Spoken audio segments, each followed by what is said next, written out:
बातमी धुळ्याची आहे। धुळ्यातील शासकीय जिल्हा रुग्णालयाचे 4 वर्षांपासून ऑडिटच नाहीये। 2022 नंतर रुग्णालयाचं ऑडिटच नाहीये।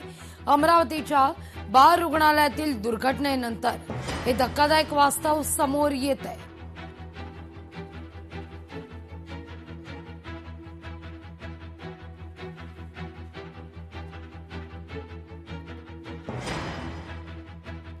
फायर ऑडिट आणि इलेक्ट्रिकल ऑडिट आहे ना, ह्या दोन गोष्टी 2022 साली डिसेंबरमध्ये आमच्याकडे झाल्या होत्या। रेक्टिफिकेशन करून 2023 ला आपलं त्याचं जे काही डेफिशियन्सी पॉइंट आउट करण्यात आलं त्या डेफिशियन्सी करेक्शन करण्यात आलेलं होतं। त्याच्यानंतर दरवर्षी एकदा तरी फायर ऑडिट आणि इलेक्ट्रिकल ऑडिट झालं पाहिजे, जेणेकरून नवजात जी बाळं ऍडमिट होतात त्यांच्या सेफ्टीच्या दृष्टीने ते अतिशय आवश्यक आहे।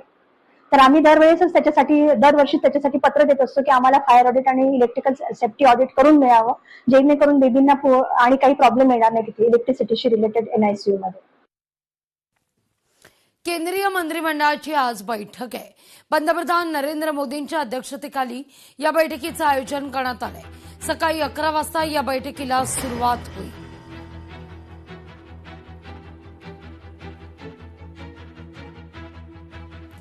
तर राहुल गांधींनी मुख्यमंत्री देवेंद्र फडणवीस यांना पत्र लिहिलंय।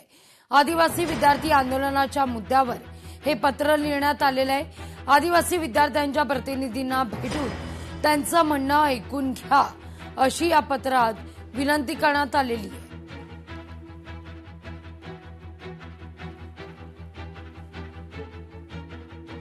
माननीय मुख्यमंत्र्यांनी यापूर्वीच आणि आजही कॅबिनेटमध्ये मगाशी मी सांगितल्याप्रमाणे आदिवासी विभाग, सामाजिक न्याय विभाग सर्वांनाच त्या ठिकाणी सूचना दिलेल्या आहेत।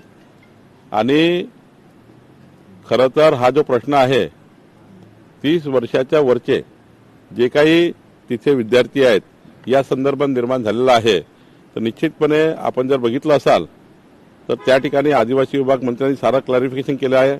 मला असं वाटतं की राहुल गांधींनी जे काही आता मुख्यमंत्र्याला उद्देशून हे केलं आहे त्यांना खरी वस्तुस्थिती माहिती नाही आहे। खरी वस्तुस्थिती जेव्हा त्यांना कळेल तर ते त्या ठिकाणी अशा प्रकारचे चुकीचे ट्विट करणार नाही। लोकशाही मराठी ऐका, पहा, जागरूक रहा।